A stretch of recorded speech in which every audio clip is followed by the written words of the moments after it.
Good evening.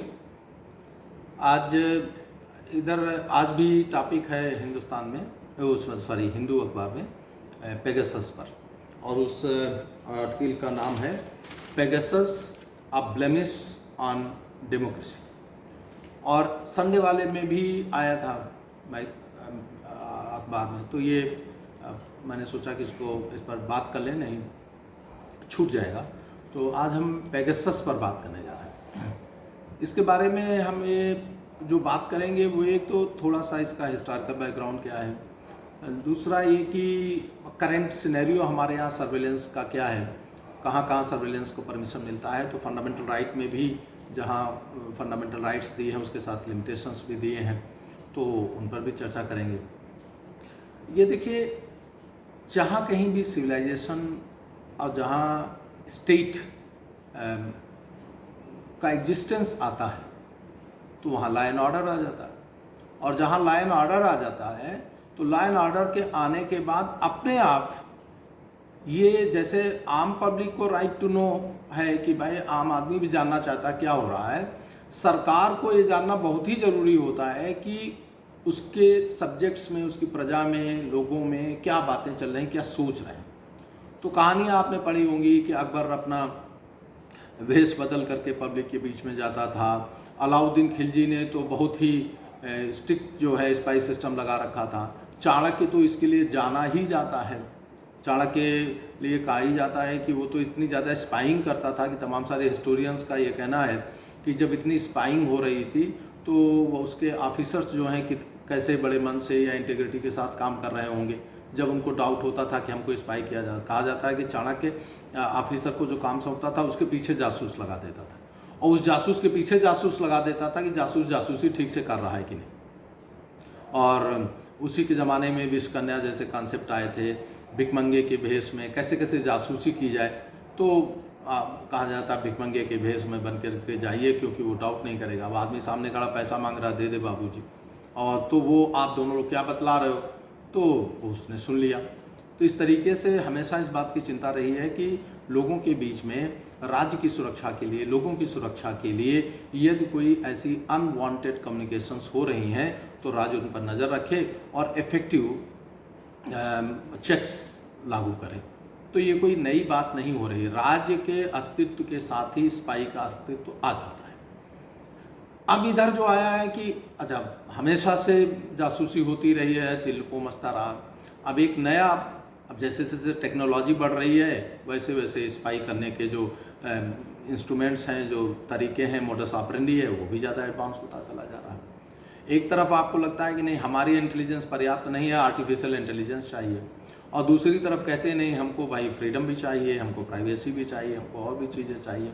तो एक निश्चित तौर पर ये मान लिया जाना चाहिए कि हम एडवांस जब भी होंगे तो केवल पॉजिटिव डायरेक्शन में नहीं होंगे, वो नेगेटिव डायरेक्शन में भी उसी तरीके से एनर्जी, लोगों के पास पावर, इक्विपमेंट आ जाएगा।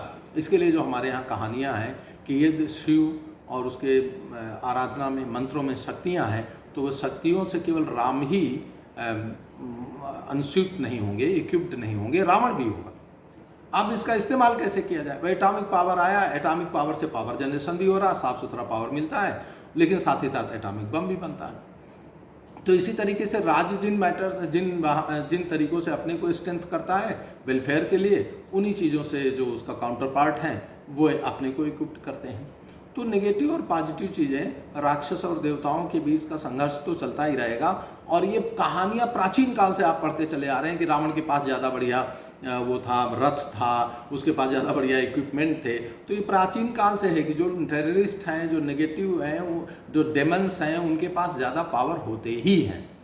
फिर उनको हराने के लिए बहुत सारा माल इकट्ठा करना पड़ता है। इसके दुर्गा सप्तशती में आप पढ़ते होंगे कि सारे देवताओं ने, सब ने अपने अपने जो बेस्ट चीज़ें थी वो दे करके और एक एनर्जी को पर्सनिफाई किया, और जब उनको दुर्गा कहा गया और तब जा कर के वो तमाम सारे राक्षसों को मार सकती। माने अकेले किसी देवता के पास ताकत नहीं थी कि इतने बड़े बड़े राक्षसों को मारे। तो तमाम सारे राज्य मिलकर के, अमेरिका, रूस, चाइना, इंडिया, इजराइल, सब मिलकर के नेगेटिव फोर्सेस से लड़ रहे हैं। ऐसे में फिर ये भी आता है कि इंडिविजुअलिटी कहाँ रहेगी, इंडिविजुअल फ्रीडम कहाँ रहेगा, इंसान कहाँ जिएगा, इंसानियत कहाँ बचेगी। तो इस सब को लेकर के एक हमेशा एक इटर्नल फाइट है, ये चलती ही रहेगी। तो ये इस बार जो आया है मालवेयर, माने जो ऐसा इंस्ट्रूमेंट जो आपके इलेक्ट्रॉनिक मीडिया को, आपके डिजिटल प्लेटफॉर्म को, आपके अच्छे काम का जो इफ़ेक्ट करता है, निगेटिवली इफ़ेक्ट करता है, ऐसे को हम मालवेयर कह देते हैं। वैसे इसका जो जेनरिक टर्म है स्पाईवेयर है। तो ये आया है, इसका नाम पेगासस है। पेगासस नाम कैसे रखा गया है, तो ये आप जानते हैं कि ज़्यादातर नाम जो आते हैं पश्चिम से, उनका रूट जो जाता है ग्रीक में जाता है। जैसे हमारे यहाँ हर अच्छी चीज़ आप सोचते हो कि संस्कृत में चली जाए, वैदिक टर्मिनोलॉजी मिल जाए, ऐसे ही वेस्ट का सब कुछ जो रूट जाता है, cultural, religious, mythological root Greek में जाता है, और जितना भी इंटेलेक्चुअल रूट है वो लैटिन में जाता है। तो पेगासस एक ग्रीक नेम है, और ये एक मिथोलॉजिकल हॉर्स है। अमूमन इसको वाइट विंग के साथ, सफ़ेद पंखों के साथ दिखाया जाता है। और इस घोड़े पर जैसे राणा का चेतक था, ऐसे ही इस पेगासस पर जो हीरो वो बेलरोफन है, और वो जिस राक्षस को मारने के लिए आता है, उस राक्षस का नाम काइमेरा है। काइमेरा एक नेगेटिव कैरेक्टर है, और वो जैसे मैथोलॉजिकल कैरेक्टर होते हैं, उसका चेहरा जो है वो इसका शेर का बना हुआ है, बॉडी जो है उसकी बकरी की है, और सर्पेंटाइन टेल है, माने उसको राक्षस आप समझ लो, पूरा ड्रैगन, और वो मुंह से जो है आग के गोले निकालता है। उसको जब ये मारता है तो पेगासस को जो वहाँ का देवता है ज़्यूस उसको कह ले, ये ग्रीक वैदिक भी देवता है जिसको द्याउस कहते हैं। तो वो उसको आकाश में स्थापित कर देता है एक बहुत चमकदार तारे के रूप में, कॉन्स्टिलेशन के रूप में, जिसका नाम पेगासस है। नॉर्दर्न साइड के जो 7 जो मेजर कॉन्स्टिलेशंस हैं, उनमें पेगासस भी है। और ये जो मैथोलॉजिकल नाम है, ये एक ग्रीक जोग्राफर हुए हैं, जिनको हिस्ट्री के बच्चे भी पढ़ते हैं, उनका नाम टॉलमी है, कोलिडस टॉलमी। टॉलमी ने बहुत सारी चीज़ों पर काम किया। टॉलमी जो है मैथमेटिशियन था, एस्ट्रोनॉमर भी था, जियोग्राफर भी था। तो उसने एक किताब लिखी जियोग्राफी। तो इसमें टॉलमी, स्ट्रैबो, एरियन, प्लूटार्क, इनके नाम आप लोग पढ़ते होंगे कि इन लोगों ने काम किया है। तो टॉलमी ने ये नाम दिए हैं, और टॉलमी ने अपने ज़माने में 48 कॉन्स्टिलेशंस पहचाने थे। आज की तारीख में 88 कॉन्स्टिलेशंस आर रिकग्नाइज्ड। तो ये तो थोड़ा बैकग्राउंड हो गया पेगासस को लेकर के। फिर जो ऐसा करना चाहिए कि नहीं करना चाहिए, देखिए, जो आपका फंडामेंटल राइट है आर्टिकल 19, उसमें right to speech and expression है।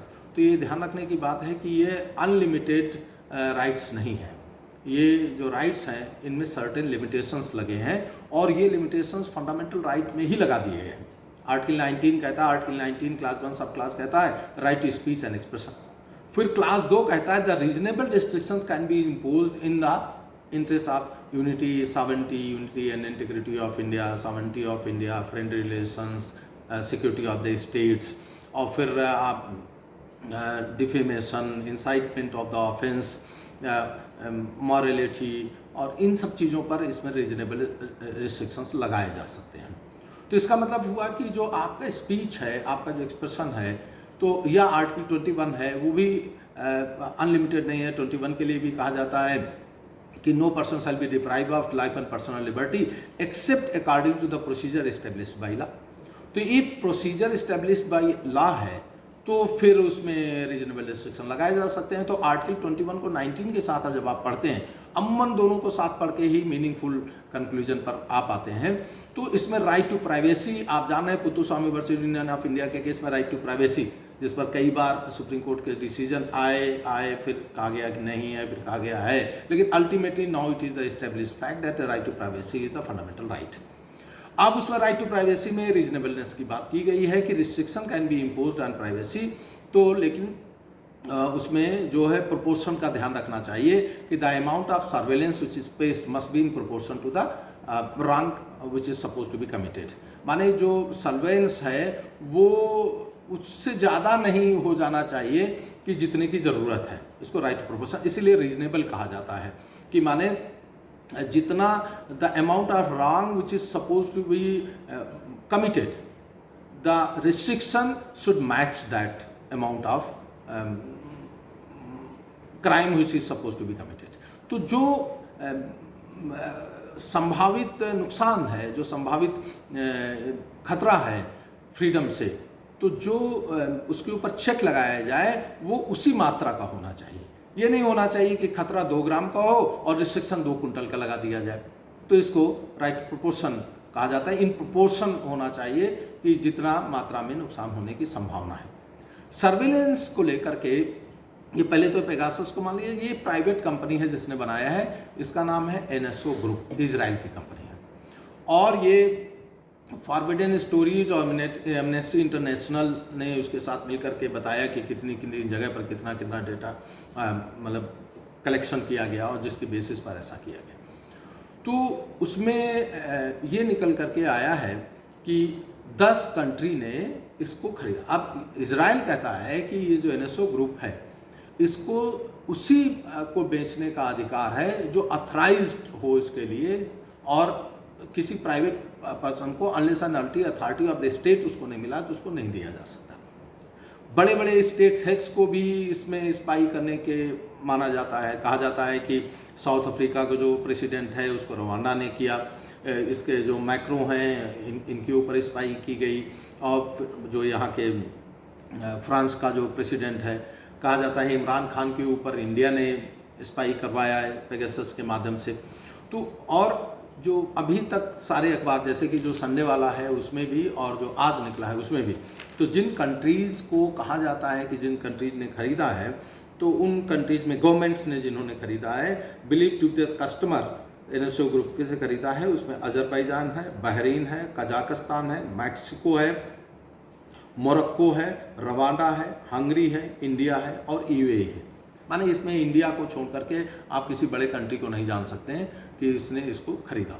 भारतवर्ष में ये कहा जा रहा है कि भारत सरकार ने बड़े बड़े जर्नलिस्ट को, पॉलिटिशियंस को जो है, और यहाँ तक कि कुछ प्राइवेट पर्सन्स को भी इसमें उनके ऊपर सर्विलेंस किया गया है। राहुल गांधी कहते हैं कि ये हथियार जो है हमारे उसमें डाल दिया गया है, ऐसा आपने बोलते हुए टीवी में सुना होगा, और फिर ये से हमारा नुकसान किया है। और इस शब्द को लेकर के बीजेपी के जो वो हैं स्पोक्स पर्सन है उन्होंने उस टर्म का मजाक उड़ाया है।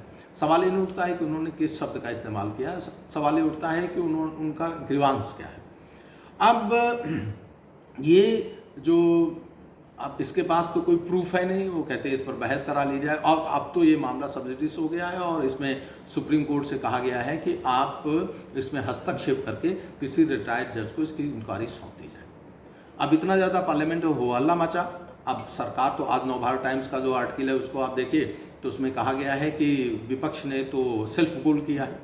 सेल्फ गोल क्यों किया कि भाई सरकार तो बहुत आप देखिए जब विपक्ष बायकॉट कर देता है हाउस को या वहाँ पर नियम जरूर से ज़्यादा कर देता है जिससे कि मेंबर सस्पेंड हो जाए या बाहर कर दिए जाए, जब ऐसा कुछ कर देता तो सरकार के लिए सबसे बड़ी सहूलियत हो जाती है। आपने देखा होगा मनोज झा ने जो है वो कोविड को लेकर के और उसके भयानक तस्वीर को लेकर के जो भाषण दिया वो सैकड़ों बाइकॉट पर भारी है।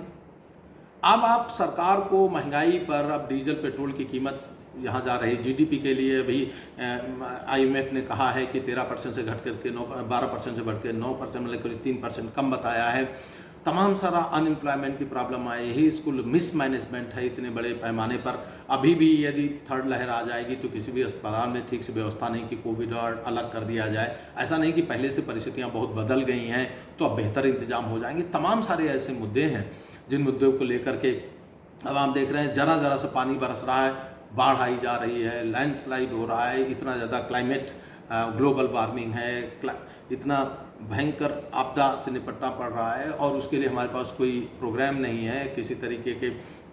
बहुत सारी ऐसी समस्याएं हैं जिन पर बात की जा सकती थी और सरकार को घेरा जा सकता था और उसको आंसरेबल बनाया जा सकता था। पेगासस की आड़ में सब कुछ छिप गया।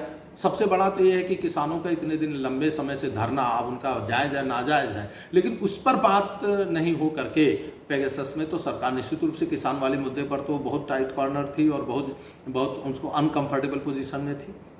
लेकिन जो कुछ भी है, हम यहाँ पर फिर से लौट करके पेगासस पर बात करते हैं कि पेगासस जो है ये एक ऐसा मालवेयर है और सबसे बड़ी बात ये है कि इसकी एंट्री आपके गैजेट में करना जो है ये बड़ा आसान है। पहले आप सुनते होंगे कि फ़ोन ना उठाइए, देर तक बात ना करिए, ये फ़ोन रिसीव करोगे तो वायरस एंट्री करेगा, यदि अपने गैजेट को उसमें डेटा में डालोगे तब करेगा।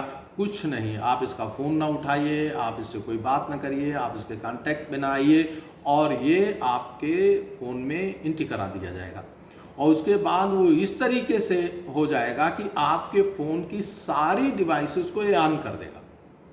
माने कि कैमरा बात करने लगेगा, आपके फ़ोन से ये बात करने लगेंगे और आपको मालूम नहीं चलेगा कि आपका फ़ोन जो है वो फ़ोटो खींच रहा है। माने कमांड एंड कंट्रोल से जब इसको लिंक करा देगा तो उसके बाद आपका फ़ोन आपके हाथ में होने के बावजूद भी आपका फ़ोन क्या कर रहा है ये आप नहीं जानते हो। तो आप समझ सकते हैं कितनी भयानक बात है कि आप कहीं बैठे हो, आपका फ़ोन जो है वो फ़ोटो खींच रहा है, वीडियो बना रहा है और आपको मालूम नहीं, कैमरा ऑन नहीं है, आपको मालूम है नहीं, और आप जहाँ बैठे हो वहाँ से फ़ोटो खींच गया। माने आप किससे बात कर रहे हो, क्या बात कर रहे हो, आपकी प्राइवेसी 100% ख़त्म हो गई। आप कहीं भी बैठे हैं, फ़ोन आसपास है, तो वो फ़ोन आपके बारे में सब कुछ बता रहा है और आप जान नहीं रहे हो। तो इसलिए निश्चित तौर पर ये बड़ी खतरनाक बात है। तो यदि आपको सर्विलेंस और इससे सरकार जो अथराइज तरीके से सर्विलेंस करती है वो एकदम अलग बात है, और इस तरीके से आपकी जानकारी के बगैर या बगैर सर्विलेंस तो उनके ऊपर रखा जाता है। अभी मैं एक्ट पर बात करने जा रहे हैं जिन पर सर्विलेंस करने की ज़रूरत हो। सर्विलेंस किस बात पर करोगे? तो एक बात तो ये हो गई कि सर्वेलेंस करना राज्य के इनहेरेंट कह लीजिए पावर में आता है या उसकी इनहेरेंट क्वालिटी में आता है। स्टेट का existence without spying is not. अब समझ लीजिए मौर्य काल में तो पूरा स्पाई डिपार्टमेंट ही अलग बना हुआ था, जासूसी अलग हुआ करते थे और वो दो हुआ करते थे, एक जो वो मोबाइल थे और दूसरे स्टेशनरी थे। तो इस तरीके से वहाँ एक डिपार्टमेंट अलग ही बनाया गया था। तो अलाउद्दीन खिलजी ने तो स्पाई सिस्टम को इतना मजबूत बना दिया गया था कि कहा जाता था कि जो लोग नोबल्स थे वो स्पाई के डर से बातचीत नहीं करते थे, इशारों में बात किया करते थे। अंग्रेजों के ज़माने के स्पाई सिस्टम आप जानते ही हो, उन्हीं के ज़माने में एक्ट बना 1885 का जो इसमें हम बात करने जा रहे हैं। तो आज की तारीख में भी राज्य जो है अपने रख रखाव के लिए, देश की सुरक्षा के लिए, जनता की सुरक्षा के लिए सारे राज्य, क्योंकि आप जानते हैं कि नेटवर्क पकड़ा गया, टेररिस्ट पकड़े गए, उनका ये रैकेट जो है पकड़ा गया। आज यदि स्पाइंग ना हो तो हिंदुस्तान में लाखों लोगों की हत्या एक दिन में हो सकती है। तो आप अंदाजा लगा सकते हैं कि स्पाइंग हमारे फ्रीडम के लिए कितनी जरूरी है। जो एक तरफ कहा जा रहा है कि स्पाइंग से फ्रीडम छीनी जा रही है, तो आप ये सोचें कि सरकार स्पाइंग ना करे तो हम कहाँ जिएंगे। आपके बगल में बैठा हुआ आदमी कल बम फिट करके चला जाएगा, पूरा मोहल्ला उड़ जाएगा, आप जान नहीं पाओगे। तमाम सारे स्लीपिंग सेल्स बर्न है, वो बस्ट ही इसे हो पाते उसमें स्पाइंग की जाती है। पूरा हिंदुस्तान या दुनिया का कोई भी देश आज बारूद पर बैठा हुआ है। यहां तक कि आपको मालूम होना चाहिए कि सैटेलाइट से भी हत्याएं हो रही हैं। आपको ये मालूम हो तो सैटेलाइट से भी हत्याएं होने लगी हैं।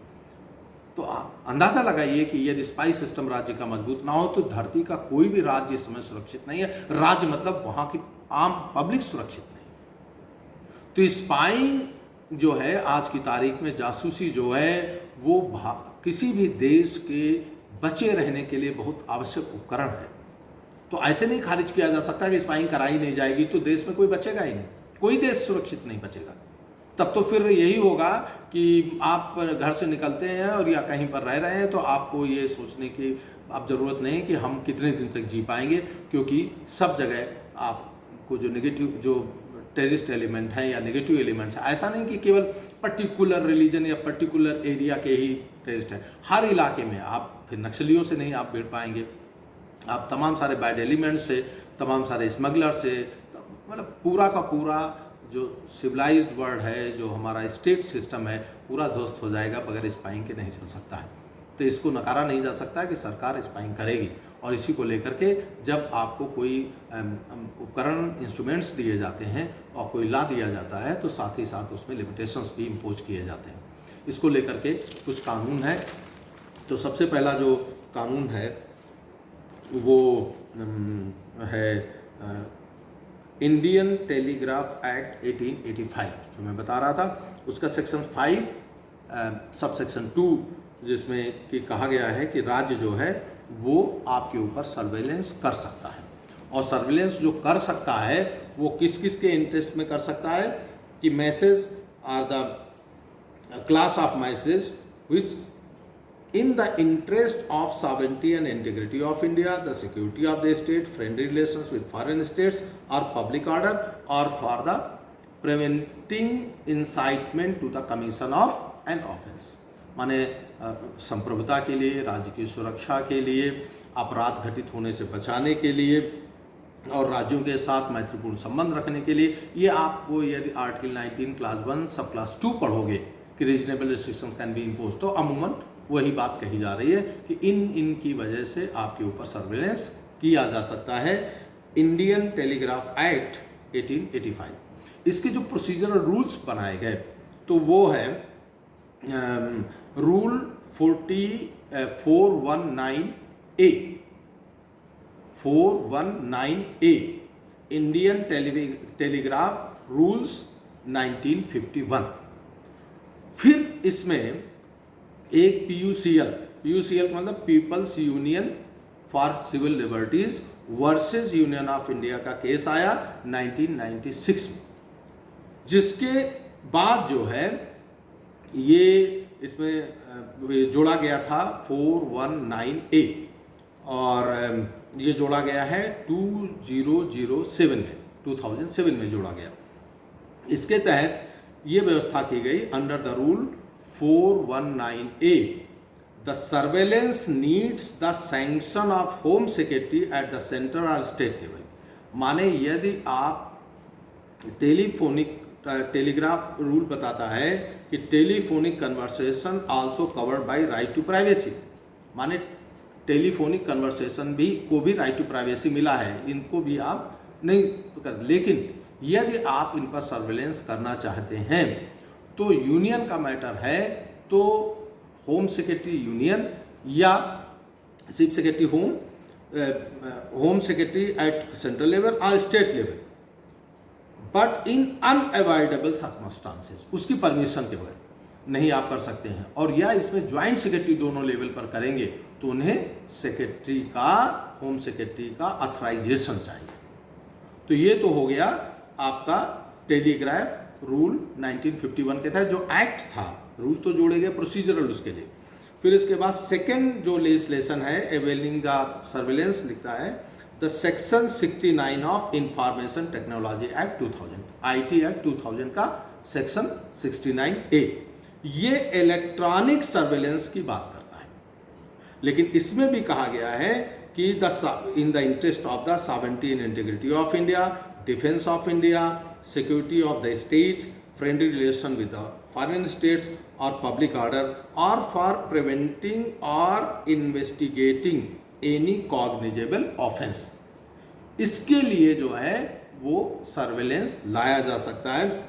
लेकिन इसमें भी कहा the procedure for electronic surveillance as authorise by section 69 is detailed in the information technology, और ब्रैकेट में है procedure and safeguards for interception, monitoring and decryption of information bracket बंद रूल्स 2009। तो ये तीन जो हमारे पास दो ही एक्ट हैं उसको रूल्स में 419A में जो है रूल्स में लाया गया, लेकिन ओरिजिनल जो एक्ट है वो इंडियन टेलीग्राफिक एक्ट 1885 का है जिसका 42 सेक्शन 52 जो है इसके लिए परमिट करता है इन द इंटरेस्ट ऑफ द।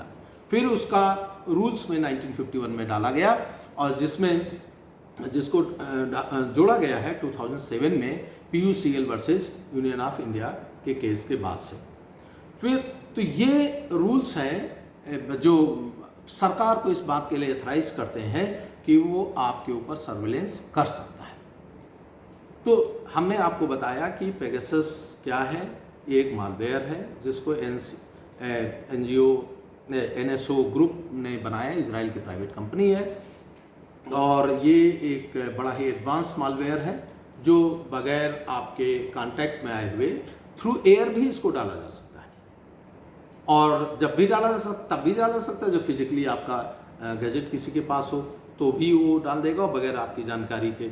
और जब ये डाल जाता है तो इसमें एक रूट प्रिविलेज इसको मिलता है, जिसकी वजह से ये आपके डिवाइस के उन जगहों पर भी पहुंच जाता है, यहाँ तक कि जो चीज़ें आप इस्तेमाल, जैसे मैं कुछ नहीं इस्तेमाल करता हूँ अपने फ़ोन में, लेकिन एंड्रॉयड फ़ोन, तो ऐसा नहीं कि हम उसको इस्तेमाल करते हैं इसलिए वो इस्तेमाल कर पाएगा, ना ना ना। फ़ोन में जो कुछ भी कैपेबिलिटी है वो सब इस्तेमाल करेगा बगैर हमारी जानकारी के। तो इसलिए ये है तो बड़ा खतरनाक, लेकिन इस बात का ध्यान रखना है कि there should be the happy blending of the privacy and the security of the state. Actually जो सिक्योरिटी ऑफ द स्टेट की जब बात की जाती है तो ध्यान रखना सिक्योरिटी ऑफ द स्टेट का इसलिए बहुत ज़रूरी है क्योंकि बगैर स्टेट सिक्योरिटी की हमारी सिक्योरिटी का किसी मतलब नहीं। तो हमारा फ्रीडम जिसके बारे में बात करते हैं, हमारी प्राइवेसी, अब आप सोचो कि अफगानिस्तान के लोगों का क्या फ्रीडम, क्या प्राइवेसी। यदि ऐसा ही हमारी लैंड हो जाए, ऐसी हो जाएगी यदि हमारे पास, सरकार के पास इतने मजबूत टूल्स ना हो, तो हमको भी अफगानिस्तान बनने में, आज कोई भी देश अफगानिस्तान बन जाएगा, क्योंकि जैसे जैसे स्टेट के पास पावर आ रहा है उससे ज़्यादा पावर टेररिस्ट के पास आ रहा है। और राज्यों में तो उनका कहा ही जाता है bad elements are more organised than the good elements, तो राज्यों में उतनी सहमति नहीं है। अब आप देखिए कि तालिबान के साथ जो है वो हक्कानी ग्रुप भी बड़े आसानी से लगा है, जैसे मोहम्मद भी लगा हुआ है, अलकायदा भी लगा हुआ है, लश्कर तैयबा भी लगा हुआ है, और जितने भी आप टेररिस्ट जानते हो सब कहते हैं कि ये हमारा नेशनल मैटर है। तो निगेटिव लोगों का तो नेटवर्क बड़ी आसानी से बन जाता है, और इंटरनेशनल जितने भी इस तरीके के नेगेटिव एलिमेंट्स हैं उनका सबका नेक्सस बना हुआ है। तो यदि राज्य 24 घंटे विजाइल ना करें, आप ना करें, तो ये जान लीजिए राज्य के अंदर किसी भी तरीके की सुरक्षा की उम्मीद नहीं की जा सकती। हम लोग जो घरों में प्राइवेसी मेंटेन रखे हैं, हम लोग जो फ्रीडम के साथ बोल चल फिर पा रहे हैं, उसका सब का वजह यह है कि तमाम सारे कमिटेड ऑफिसर्स जो हैं, साइबर एक्सपर्ट्स, दिन रात अपनी आंखें जो हैं वो इसी पर गड़ाए रहते हैं कि कहाँ पर कोई भी साइबर क्राइम तो नहीं हो रहा है। और पूरी धरती एकदम से रुक जाएगी यदि साइबर क्राइम वालों को चेक नहीं किया गया। ना बैंक में कोई ट्रांजैक्शन होगा, ना रेल का कुछ होगा, माने अब तो हर चीज़ चूँकि इलेक्ट्रॉनिक डोमिनेटेड, हर चीज़ डिजिटल हो गई है, तो अब तो लगातार कांस्टेंट विजाइल की ज़रूरत है। तो लेकिन अब इसके बीच में बड़ी एक बारीक रेखा है कि कहाँ ये विजाइल है और कहाँ प्राइवेट लाइफ में इंटरफेरेंस है। तो we have to see that there should be the happy balance between the freedom and the vigilance.